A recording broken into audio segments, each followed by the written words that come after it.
समस्त चाषी भाई मानक नमस्कार। केवंझर को आपको स्वागत। आज आम देखा व्हाइट पैकिंग बतक जोटा कि आमर एवं बहुत डिमांडिंग रही बतक उपर तार ओजन बहुत सुंदर भाव बहुत जल्दी वेट से मैंने अधिक हो 3 मासरे 3 किलो 4 किलो भितर बॉडी वेट आसी जाऊँगी। आम भल खाद्य देवा जदि आम नहीं खाद्य भल भाव में नदेवा ताल बॉडी वेट एत आसब ना। आम भल खाद्य टिके देवा भल भाव में जत्न को रखा तार निहाती आप 3 मास को 3 केजी बॉडी वेट हम। आ मार्केट में आप 800 टकर 1000 टका गोटे बतक आप पाइपर।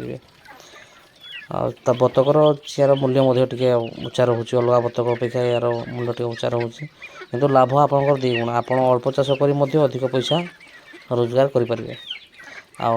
जोटा आमर इंडियन रोचे कि खाक्यम रोचे से बॉडी वेट साधारणतः आपंकर केजी 1.5 केजी भितर रोचे कि यार बॉडी वेट 2 गुणा हो 3 केजी 3.5 केजी हो। जो चाषी भाई मैंने ये बतकर चिया नापी चाहूँगी से लेट नक सीधा सड़क मोबाइल नंबर डिस्क्रिप्शन दिखाई से जोगाजोग करूँ एवं निजर चियापाई आप बुकिंग मनी जमा करूँ। आपंकर 7 दिन भितर आम आपको चिया जोगईदेबू।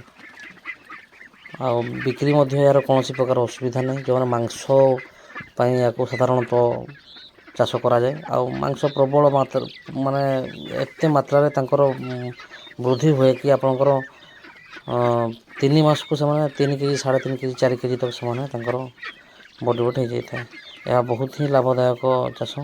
जो चाषी भाई मैंने यार ट्रिटमेंट बाबद जानापी चाहूँगी या केमती रक्षणाबेक्षण कर केमती तार केमती ट्रिटमेंट अच्छी ता विषय में जानापी चाहते से सीधा सड़क फार्म आसिकी बसिक आम सहित डिस्कस करेंगे और कौन कौन मेडिसिन ताकू दि जाऊँगी केमती परिवेश रखा जाऊँगी से विषय में आम अवगत करदूँ जहाँकि आपंकर मागणार आम परामर्श पाइपर आम पाखु।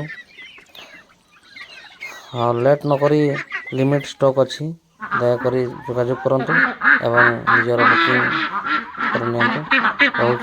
धन्यवाद। जय जवान जय किसान।